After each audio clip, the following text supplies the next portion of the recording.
Hi అండి. ఎలా ఉన్నారు అందరూ? ఈరోజు మన వీడియో వచ్చేసి చిక్కుడుకాయ బంగాళదుంప కూర. మీరెప్పుడైనా ట్రై చేశారా? ట్రై చేయకపోతే ట్రై చేయండి. చాలా అంటే చాలా బావుంటుంది. ఎలా చేయాలో చూపిస్తాను. వచ్చేయండి. ముందుగా ఒక ప్యాన్‌లో ఆయిల్ వేసుకొని కట్ చేసి పెట్టుకున్న ఉల్లిపాయ, పచ్చిమిర్చి వేసి ఉల్లిపాయలు కలర్ చేంజ్ అయ్యేంత వరకు ఫ్రై చేసుకోండి. ఉల్లిపాయలు లైట్‌గా కలర్ చేంజ్ అయిన తర్వాత ఇందిట్లో కట్ చేసి పెట్టుకున్న బంగాళదుంప, చిక్కుడుకాయ ముక్కలనేవి వేసుకోండి.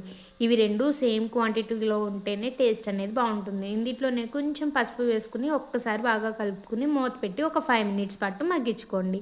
5 మినిట్స్ తర్వాత కట్ చేసి పెట్టుకున్న కొత్తిమీర, అలాగే ఒక పెద్ద టొమాటోని చిన్న ముక్కలుగా కట్ చేసి వేసుకొని, మీ రుచికి తగినంత ఉప్పు వేసి ఒక్కసారి బాగా కలుపుకొని పొటాటో, టొమాటో 2 75% టు 80% కుక్ అయ్యేంత వరకు బాగా మగ్గించుకోవాలి. ఇలా పొటాటో, టొమాటో అనేది పూర్తిగా మగ్గిన తర్వాత మాత్రమే ఇందిట్లో మీ రుచికి తగినంత కారం, ధనియాల పొడి యాడ్ చేసుకొని ఒకసారి బాగా కలుపుకొని మూత పెట్టి ఒక 5 మినిట్స్ పాటు మగ్గించుకొని ఆయిల్ సెపరేట్ అయిన తర్వాత ఇందిట్లో ఒక పావు టు హాఫ్ గ్లాస్ వరకు వాటర్ అనేది యాడ్ చేసుకొని మీడియం ఫ్లేమ్‌లో ఒక 5 మినిట్స్ పాటు కుక్ చేసుకుంటే మన చిక్కుడుకాయ, పొటాటో కర్రీ అనేది రెడీ అయిపోతుంది.